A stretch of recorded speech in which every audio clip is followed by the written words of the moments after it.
So hello everyone, welcome back to Indian medical lecture. नया topic discuss करेंगे, brain CT scan क्या होती है, इससे क्या क्या डिसीज होती है, आप रिपोर्ट को कैसे पढ़ सकते हो, कैसे आइडेंटिफाई कर सकते हो, एबनॉर्मल होगा तो क्या होगा, नॉर्मल होगा तो क्या कंडीशन हो सकती है, सारी चीजें डिटेल से हम इसमें डिस्कस करेंगे। इस वीडियो में स्टार्ट करते हैं हम लोग, what is brain CT scan.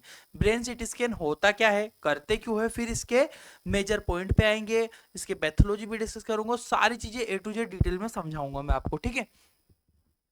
अब brain CT scan is a special type of X-ray that is creates detail image of brain. Simple बात है कि होता क्या है, ब्रेन सिटी स्कैन एक विशेष प्रकार का एक्सरे होता है जो कि दिमाग की विस्तृत छवि बनाता है।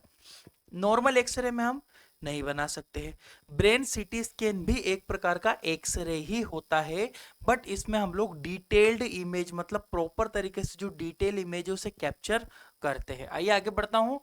व्हाट इज इट डन, क्यों किया जाता है, हम करते क्यों है, बेसिकली पर्पस क्या है ब्रेन सिटी स्कैन करने का, रिपोर्ट बिल्कुल समझाऊंगा गाइस, एबनॉर्मल कंडीशन बताऊंगा, इमेज के साथ समझाऊंगा मैं आपको, ठीक है।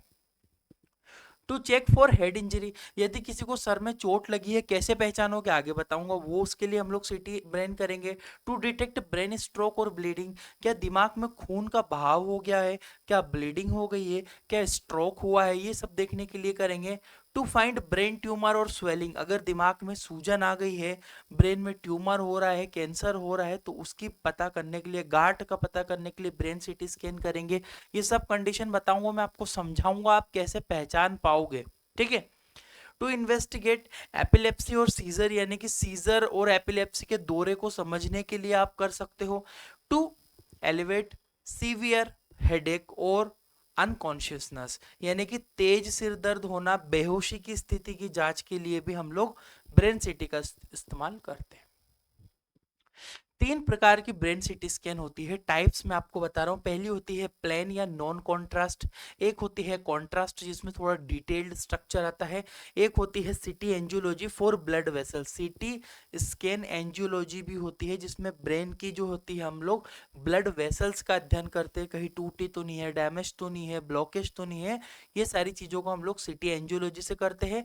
Plane CT scan non contrast normal होती है, बट अगर कॉन्ट्रास्ट सिटी करेंगे, यानी कि कॉन्ट्रास्ट सिटी में डाई के साथ, यानी कि डाई के साथ मतलब उसे डिटेल्ड स्ट्रक्चर हम लोग और ज्यादा अच्छे से देख सकते हैं, ये कभी स्पेशल कंडीशन में ही यूज किया जाता है। यहाँ पर एक सिटी स्कैन की रिपोर्ट है, मैं आपको जूम करके बता देता हूँ, इसके अकॉर्डिंग ये सारे पॉइंट आपको क्लियर करूंगा हिंदी भाषा में, दोनों लैंग्वेज में समझाऊंगा, ठीक है। सबसे पहले तो यहाँ पे बेसिक चीज लिखी है कि पार्ट ब्रेन की सिटी है, प्लेन है, कॉन्ट्रास्ट होती तो कॉन्ट्रास्ट लिख देते हैं, प्लेन है तो प्लेन लिखा है। टेक्निक लिखा है भैया, CT scan was carried out by the multi detector scanner axial section, ये वो बेसिकली टेक्निक के बारे में लिखा है। फाइंडिंग, ये मेन इंपॉर्टेंट है, फाइंडिंग, आपको क्या मिला है सिटी में, तो पॉइंट बाइज पॉइंट समझेंगे। पहला पॉइंट है हमारा, both cerebral hemisphere show normal CT attenuations value is plain study, यानी कि पहले पॉइंट में लिखा है कि दोनों सेरेब्रल हेमिस्फीयर नॉर्मल है, अगर ये एबनॉर्मल होते तो क्या होता, आइए समझाता हूं इसके बारे में। पहला पॉइंट समझ रहे हैं हम लोग, तो इसमें पहला पॉइंट सिटी में लिखा है कि बोथ जो cerebral hemisphere show normal city attenuation, normal है वो ब्रेन के सिटी दोनों हेमिस्फीयर राइट और लेफ्ट दोनों, ठीक है, नॉर्मली यानी कि बैलेंस्ड है। नो साइन ऑफ इन्फेक्शन का, कोई इन्फेक्शन का कोई खतरा नहीं है, यानी कि स्ट्रोक का, ब्लीडिंग और इन्फेक्शन का भी खतरा नहीं है। पर अगर ये एबनॉर्मल होता, यानी कि आपका जो पहला पॉइंट है, अगर वो एबनॉर्मल होता तो क्या होता, वो आता है एबनॉर्मल सेरिब्रल हेमिस्फीयर असामान्य, एबनॉर्मलिटी में पहली कंडीशन बनती है स्ट्रोक की, वहां पे लिखा हुआ आता है स्ट्रोक, स्ट्रोक इन्फ्रैक्शन भी, इन्फ्रैक्ट भी बोलते हैं। As per appears as a low density dark area is indicate lack of blood supply, यानी कि क्या बोला है, ब्रेन टिश्यू में अंधेरा क्षेत्र दिखता है जो रक्त की कमी को दर्शाता है। स्ट्रोक हुआ है ब्रेन में, जो है यहाँ पे रक्त की कमी को, ब्लड की कमी को दर्शाया है, किस चीज को दर्शाया है, अंधेरा क्षेत्र, ये रहा डार्क एक्यूट इन्फ्रैक्शन। ये नॉर्मल कंडीशन तो ऐसी होती है, पर अगर डार्क, आप एक बार इमेजिनेशन करो, यहां पर आप समझो ये तो इन्फेक्शन मतलब एक इन्फेक्शन हुआ है। नॉर्मल एरिया आपको कुछ ऐसा दिखाई देगा जिसमें हल्का व्हाइटिश रहेगा, ठीक है, बिल्कुल लाइट। अगर डार्क एरिया है मतलब ये दर्शाता है एक्यूट इन्फेक्ट हुआ है, यानी कि ब्लड सप्लाइंग कम हुई है यहाँ पर। नॉर्मली आपका ऐसा होता है, दोनों तरफ के हिस्से क्लियर होते हैं, right hemisphere left hemisphere, but infect की कंडीशन में आपको इस तरह के ब्लैक इधर दिखेगा, यहाँ दिख सकता है, यहाँ दिख सकता है, यहाँ, बट ये नॉर्मल ऐसा होगा, एबनॉर्मल ऐसा होगा। पहली कंडीशन है। दूसरी कंडीशन क्या बन सकती है भैया, इंट्रासेरेब्रल हेमरेज हो सकता है। High density white page showing bleeding, यानी कि डार्क कलर है मतलब खून की कमी है, और ज्यादा सफेद कलर है कुछ इस तरह से। आप अगर डायग्राम में आपने पहले देखा होगा तो वो एरिया बिल्कुल डार्क था, अभी कैसा है, यहाँ पर आपको सफेद दिखाई दे रहा है, यानी कि ये ब्लीडिंग का सिम्टम्स है, यानी कि यहाँ पे पेशेंट को क्या हुआ है, ब्रेन में ब्लीडिंग हुई है। हाई डेंसिटी व्हाइट कलर, उजला हिस्सा दिखता है जो खून बहने का संकेत देता है। लाइट कलर है, जहां भी ब्रेन में लाइट कलर दिखेगा मतलब वहां पे खून बहा है, मरीज को खून निकल गया है दिमाग में, नस फट गई है, या वॉट कोई भी रीजन हो सकता है वहां पे आपका ब्लीडिंग होने का। नेक्स्ट आगे बढ़ता हूं। तीसरी कंडीशन बनती है हेमिस्फीयर में सेरिब्रल एडिमा। एडिमा हो गया है मतलब कि brain swelling generalised low density, यानी कि ब्रेन में सूजन आने से टिश्यू हल्के रंग के दिखते हैं। सूजन आ गई है उस जगह पर, कहां पर, आप जूम करता हूं, ये सारा ये नॉर्मल है, बट यहां पर आप देख रहे हो लाइट कलर है, बिल्कुल लाइट गोल, मतलब वहां पर सूजन आ चुकी है, इडीमा आपको हो चुका है। एडिमा मतलब सूजन आ चुकी है वहां पे, ठीक है। सूजन की कंडीशन में आपको दिख सकता है सेरिब्रल हेमिस्फीयर एबनॉर्मल। क्लियर है। आइए फिर से रिपोर्ट पे स्विच करते हैं। अभी अभी हमने एक पॉइंट समझा भैया यहाँ पर फाइंडिंग में कि both cerebral hemisphere normal. Patient की रिपोर्ट तो नॉर्मल है, पर अगर ये एबनॉर्मल हुई तो तीन कंडीशन बनेगी। इडिमा हो सकता है, खून का बहाव हो सकता है, या स्ट्रोक हो सकता है, खून की कमी होना। इसके अलावा तीसरे पॉइंट पर अब हम पढ़ते हैं बेजल गैंग्लियन। हम इसमें देखते हैं basal ganglia and thalami appear normal, brainstem cerebral hemisphere and vermis appear normal। Vermis appear क्या होता है मैं समझाता हूं आपको।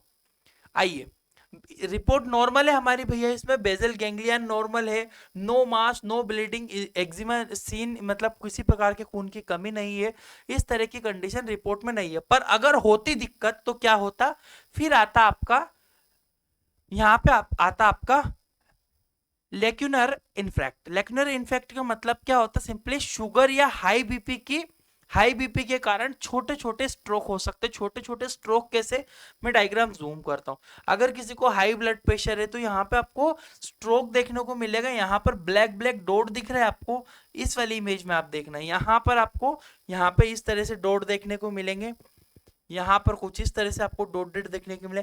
अगर आपको ब्रेन सिटी में T1 ये T2 है या फिर फ्लेयर है, इस तरह से आपको क्या होता है डॉट डॉट अगर देखने को मिलेंगे, यहाँ पर आपका जो है लेक्यूनर हो सकता है इन्फेक्ट। क्लियर है। नेक्स्ट कंडीशन बनती है इसमें कैल्सिफिकेशन ऑफ ट्यूमर, यानी कि seen as a bright spot irregular mass, यानी कि कैल्शियम जमा होने या ट्यूमर के रूप में असमान संरचना। ट्यूमर हो गया तो बिल्कुल बिल्कुल आपको कंप्लीटली इस तरह का व्हाइटिश दिखाई देगा। यहाँ पे आप इमेज दे पा रहे हो, ये फुल व्हाइट है, ये फुल आपको कैल्शियम का सिम्टम्स देता है यहाँ पे, क्योंकि देखो आपकी स्कल है, स्कल आपको पूरी व्हाइट दिखाई दे रही है, क्योंकि बिकॉज डेफिनेटली स्कल जो हमारी है कैल्शियम की, बट उसका इंटरनल स्ट्रक्चर में आपको कैल्शियम नहीं होता, ब्रेन में कैल्शियम नहीं होता वहां पे, इस मतलब वो ट्यूमर या कैल्शियम का संकेत देता है एबनॉर्मल कंडीशन में। नेक्स्ट आता है, अभी तक हमने 2 पॉइंट समझे रिपोर्ट में, थर्ड पॉइंट में लिखा हुआ है इसमें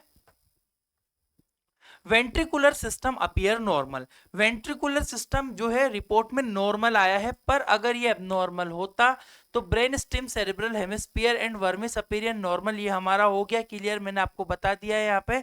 अब देखो यहाँ पे अगर आपका एबनॉर्मल होता तो ब्रेन स्टेम सेरिबेलम वर्मिस जो होता है, यहाँ पे कंडीशन आपकी बन सकती है सेरिब्रल स्ट्रोक और haemorrhage, balanced tissue swelling in lower brain, मतलब जो ब्रेन के निचले हिस्से में सूजन आपको देखने को मिलेगी। देखो सूजन में क्या होता है, मैंने आपको पहले भी बोला है, इडिमा जब होगा, यहाँ पे इडिमा की कंडीशन जो होती है हमारी सूजन बनना, इस तरह से आपको ब्लैक, इस साइड में क्या होता है सूजन आई हुई है, इसीलिए ब्लैक वाइट ब्लैक पार्ट बना हुआ। आपको व्हाइट पार्ट इंडिकेट करता है कैल्शियम को या फिर ब्लीडिंग को।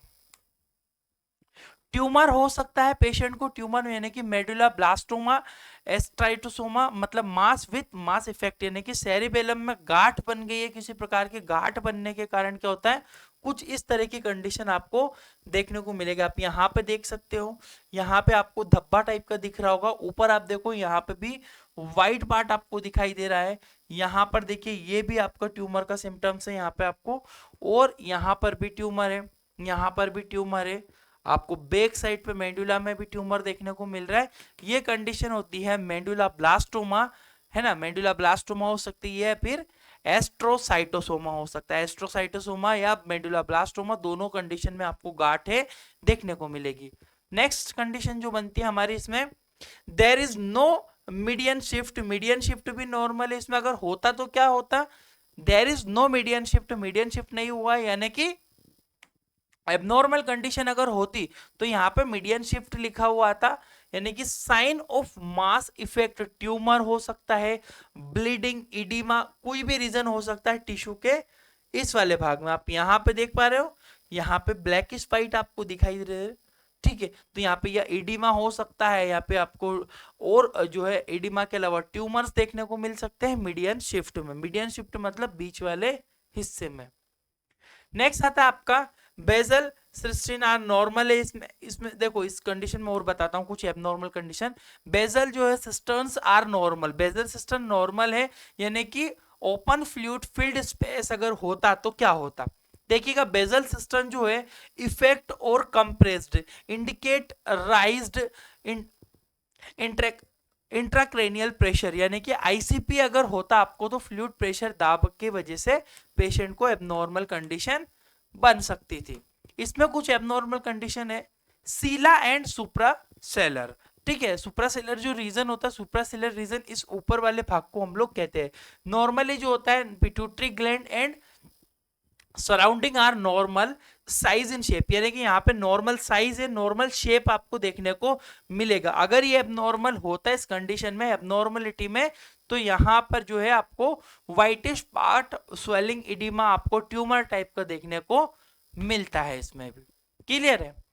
नेक्स्ट आता है स्कल वैल्यूट अपीयर नॉर्मल, यानी कि पेशेंट में स्कल वैल्यूट मतलब हम लोग देखते हैं सराउंडिंग वैल्यूट जो है नॉर्मल है या नहीं है, यहाँ पे स्कल के यहाँ पे कोई ट्यूमर है या नहीं है, ये एबनॉर्मल इमेज है। अगर एबनॉर्मल होता है तो स्कल वैल्यूट देखने को मिलते हैं, फ्रैक्चर, लीनियर, डिसअपियर्ड और कॉम्प्लेक्स स्ट्रक्चर फ्रैक्चर, लाइनिंग, आप यहाँ पे देखो लाइनिंग में फ्रैक्चर आपको देखने को मिल रहा है, यहाँ पे भी आपको फ्रैक्चर की कंडीशन देखने को मिली है, सॉफ्ट टिश्यू में स्वेलिंग आई हुई है, यहाँ पर आप देखो ये सॉफ्ट टिश्यू में अलग ही स्वेलिंग दिख रही है, क्लियर है।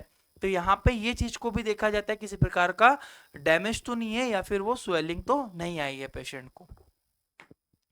नेक्स्ट होता है साइनस, लास्ट में हम लोग साइनस वाला एरिया भी पेशेंट को ऑब्जर्व करते हैं, जिसमें visualise portion are orbit and paranasal sinus are normal, यानी कि आंख की हड्डी और साइनस सामान्य है, मतलब अगर एबनॉर्मल अगर ये होगा तो आपको ऑर्बिट साइनोसाइटिस फ्लूइड जो है भरा हुआ रहता है, इस तरह की जो रहती है कंडीशन आपको देखने को मिलती है। ये भी स्कल का ही जो पूरा ब्रेन का ही सिटी है, यहाँ पर देखो फ्लूइड भरा हुआ है, एयर लेवल है, ये बीच वाला खाली हिस्सा है, और जो यहाँ पे बहुत ज्यादा फ्लूइड लेवल भरा हुआ है, जो कि एबनॉर्मल माना जाता है। साइनसाइटिस की कंडीशन हो सकती है, साइनस में इन्फ्लामेशन इन्फेक्शन की कंडीशन ये बनती है। डिटेल्स आपको अगर ये नोट्स चाहिए, यहाँ पर आपको बेसिक चीजें मैंने बताई, डिटेल से notes Indian medical lecture app से आप परचेस कर सकते हो। ये हमारा कोर्स है, आपको इसको परचेस करना है, व्हाट्सएप हाई भेजिए, हम आपको लिंक पहुंचा देंगे। Thank you for watching guys, your Indian medical lecture.